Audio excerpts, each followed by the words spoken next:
Hi, it's Mr. Baumgarten here, and welcome to a quick introduction to the Arduino. Now, what I have here is an Arduino Uno with built-in Wi-Fi. It's the revision 2 of the Wi-Fi board. We're not going to get into using the Wi-Fi in this video, but we are just going to get started on how to use this thing. Now, the way these work is we write a program using the Arduino IDE that you can see I've got up on my screen, and the computer then we click the verify button, and that will check for some obvious errors in our code. Doesn't uncover all errors in your code. And then you use the upload button, and that will that will compile your C code here and transfer it to the Arduino chip. Now, what makes the Arduinos cool is that they allow us to interact with hardware devices. So we can control lights, we can detect button presses and use different sensors and so forth. And the way this works is we have these pins across the sides here, and we can, through the use of our program, we can turn on or off the voltage across these pins. If we are controlling an outward device, or if we're wanting to detect, measure a reading from a sensor, we can read and measure the voltage across these pins. And there are a range of different pins that perform different functions. So we have some ground pins and some VCC, which is the voltage pins. So in this case, they would be running 5 volt. And then we have here the A pins, which are our analog pins. So those are if we are using analog devices. And then so they allow us more fine-grained control over the voltage readings. And then the digital pins, which are basically used for on or off states, and whether it's for sensors or for output devices. And then there's a couple of other special pins that we can use for communicating with across wide protocols that are commonly used by sensors in the tech industry. So what else do we have? Oh, we've got a little reset button, so that'll just reboot your little Arduino. And we have an external power supply that we can use if we don't want to use the USB port to power it. But yeah, when it is just plugged into your computer, it will draw its power over the USB, and that's perfectly fine. So let's get started. When you install the Arduino IDE software and you start a new file, this is what you get. So there's a couple of little bits and pieces that you're going to need to do to get your Arduino up and running. If you go into the Tools menu, first of all, you want to make sure that it has your board selected, right? And so you can go into the Boards Manager and install the different boards if you need to, if you're using something that's not already pre-installed. Most of the common boards are already there. You can go into the Arduino Boards Manager and just find your board and pick it. And so you can see I've got Arduino Uno Wi-Fi revision 2 selected. And then the other thing you need to do is pick your port number, and you can see here I've got COM9 picked. Now if you don't know what your port number is, simply unplug your Arduino and then see what range of ports are available.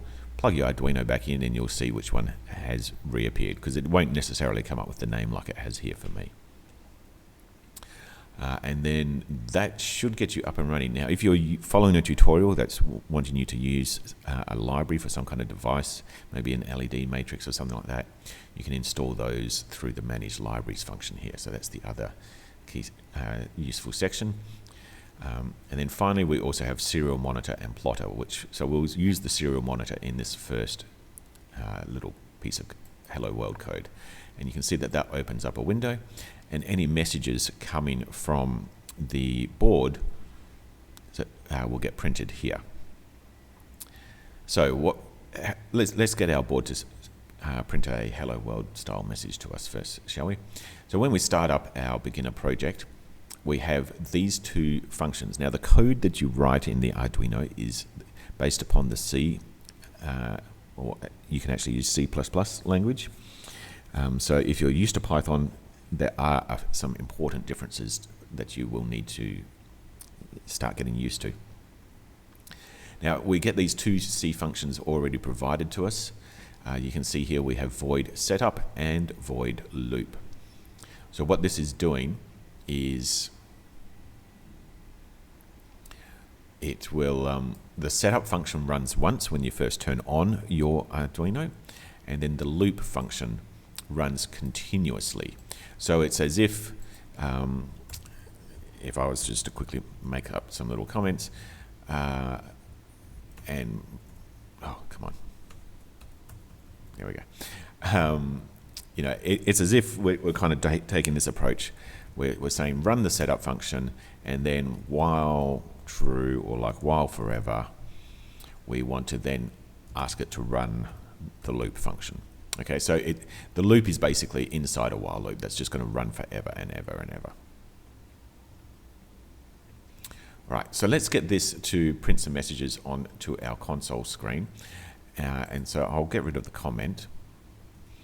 And the first thing we will do is we need to tell it what speed to communicate to our console screen, because it has to communicate over that Wi-Fi cable, sorry, over the USB cable. So I'm going to say serial dot begin, and I'm going to put a speed in here, and I'm just going to go for 9600.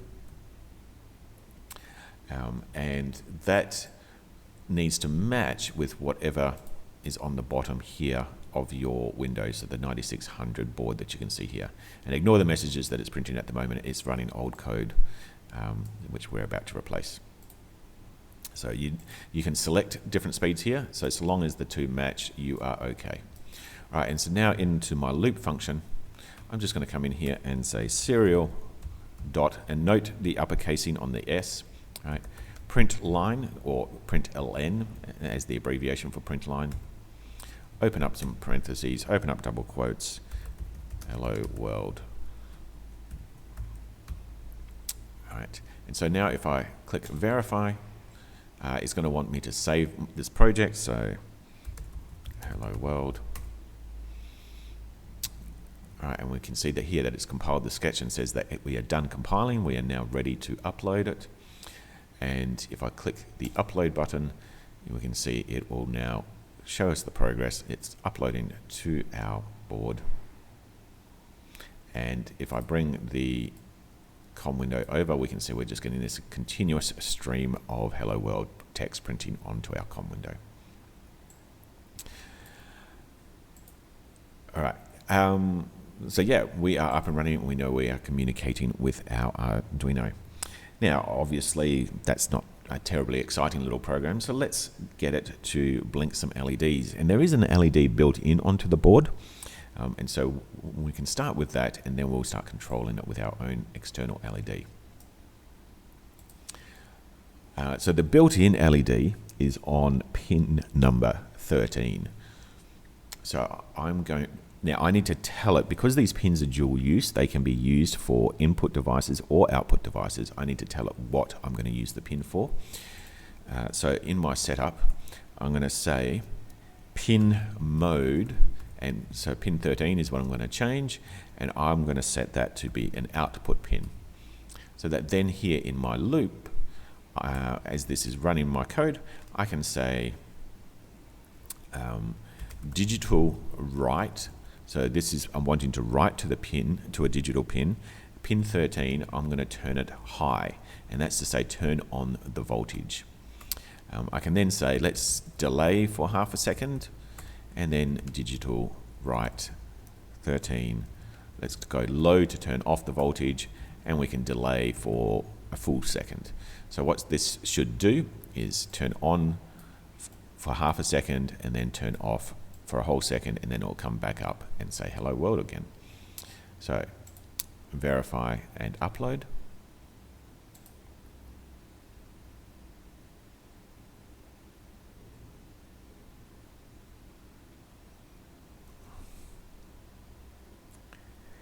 And This board doesn't have a pin 13.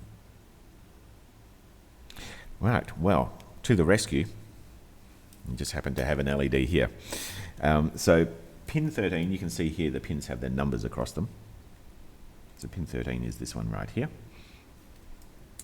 Now, if I was to just take the LED and run it straight across the pins, there is a high chance that I'll blow the LED, and so it might blink once and then stop working.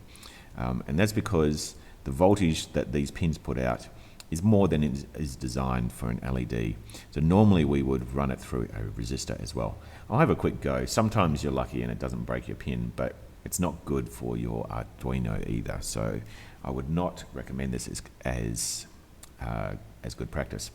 Now, the way to know which way your LEDs connect, because they are one-way devices, the long pin is the positive end and the short pin is the negative. So the negative we'll put into the ground and the long pin I will put into pin 13. So we can see here that we have some ground pins. The ground ones conveniently are the ones that have the high contrast on them, so they're easy to spot. And then I've got a pin 13 here. So they're right next door to each other. So all I'm going to do is just put that in. Okay, and there we go, half a second on, 1 second off. There's my blinking LED. It's quite bright. Now, so like I said, normally we would want to attach this through a resistor. And we might use a breadboard for something like that, but I'm just going to kind of tack it together. So I have here a 330 ohm resistor. Anything from about 200 to 400 ohms is generally fine for what we're doing. All right, and I've just got some connector wires that I'm just going to use to kind of glue it together instead of using a breadboard for this instance. So it doesn't matter which end the resistor is on. All right, so I'm going to go from the resistor into the negative.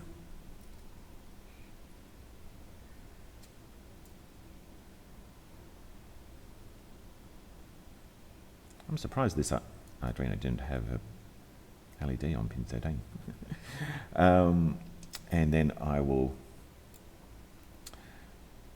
take the other pin. All right, so this pin needs to go into 13. And because the one with the resistor is the one that was on the short end, so that will be the one that will go into ground. And breadboards at least mean that you don't have wires falling apart. Okay, so we can see it's not quite as bright. Okay, and we're less likely to damage the Arduino or the LED by running it through a resistor. If you want the extra brightness, then use a slightly less powerful resistor. So instead of the 330 ohm, you could use it, something around the 200 ohm, and you'd be fine. I mean, if I point that straight into the camera, you'll see it's still very bright. So side on, it's a little less intense. Okay, so we have my blinking LED. Let's take it to the next level and have this LED controlled by a button. So if I can just kind of put that there, make sure it stays in camera frame. Okay, so I have here an arcade style button, which we will also wire up. Now, the other thing with the breadboards is it means you're not fighting for a shortage of ground pins. All right, so I'm going to put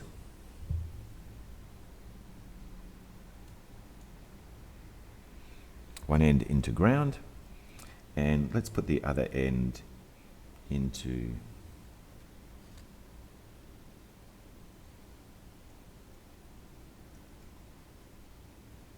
all right, that's into pin 8.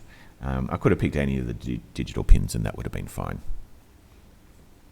Okay, so we need to change our code. And I'm going to say that pin 8 has to be an input pin now.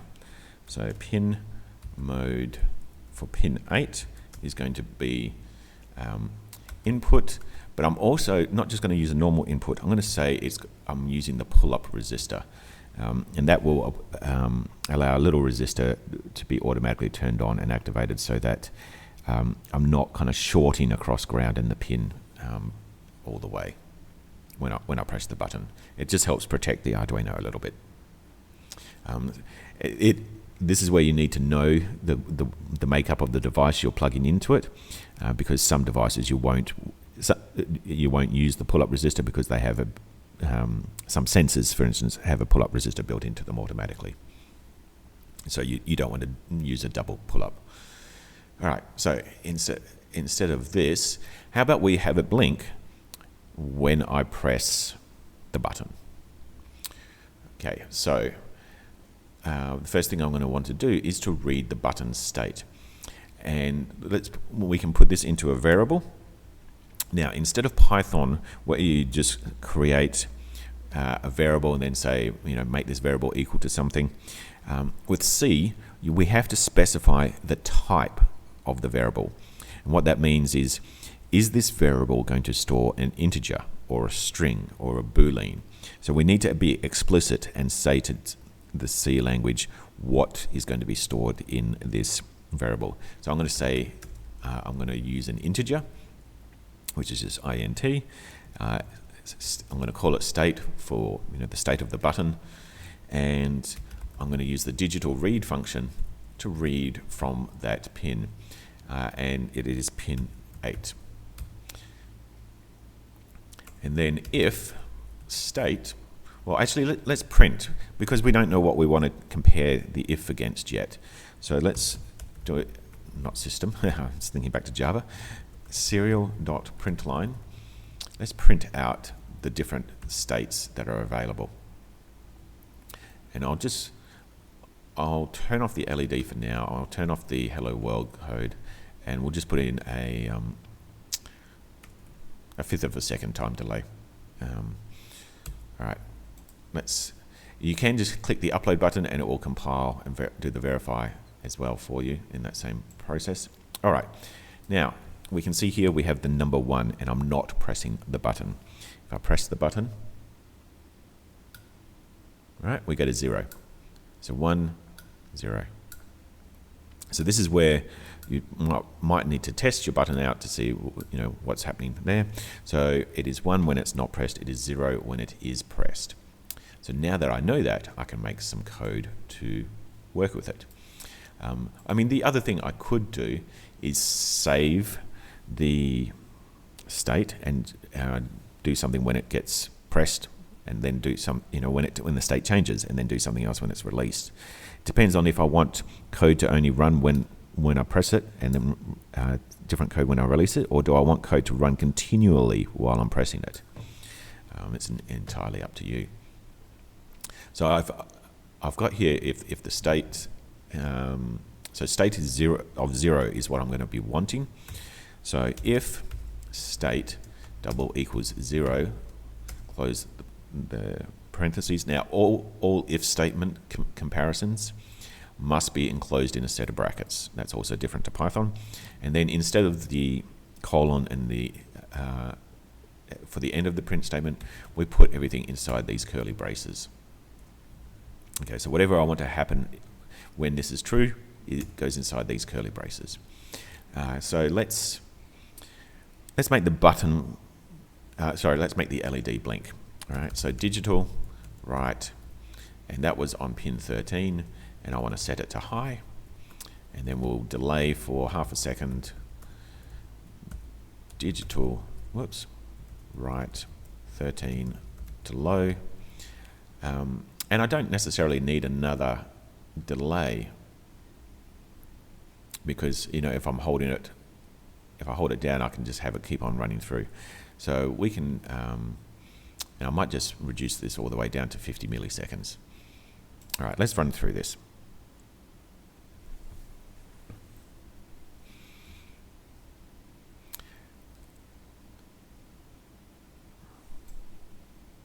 Error opening COM9. Was there an error on my code? unless I'm shorting something out.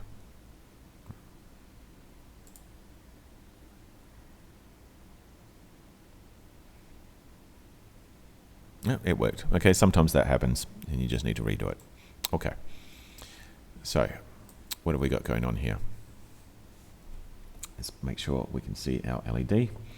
And if I press the button, okay, so while I'm holding the button, we're getting these half-second blinks and then a 50 millisecond time where it's off. If I release the button, okay, let's do something else with it. Let's put in a for loop, and then I think that'll be about enough for this video. All right, so when I press the button, let's make it blink 5 times. Now, I can take my blink code and put that into a separate function. So let's do that. Void blink. And I might make it where I even provide as a parameter the pin number, so that I can use the same blink function for different LEDs on different pins. All right, open and close the parentheses. All right, and I'm going to copy this code and put it into my blink function. And instead of here the 13, let's just put in pin. All right, and so now I've got a nice little blink function that I can call, and it simplifies my main loop code. Right, so let's for. Now, so the for loops are quite different again from what you're used to is Python. So I'll write this out and then explain it.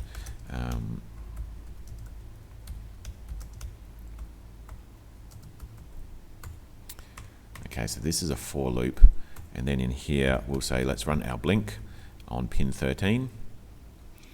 Now, actually, I'm going to put in the off delay into this. There we go. Now, so how does this for loop work? There's 3 parts to what's happening inside these parameters. This is the initialize command.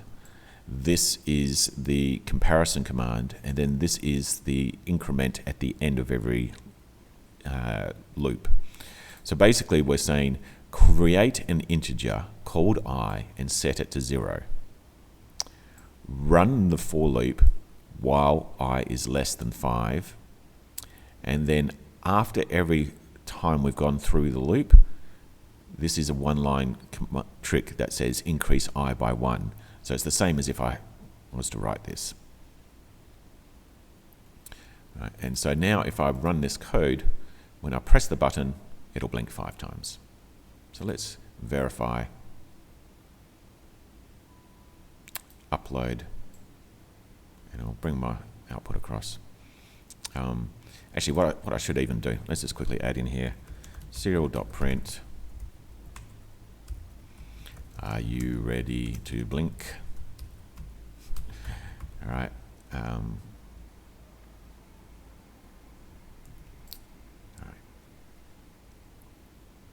And upload that.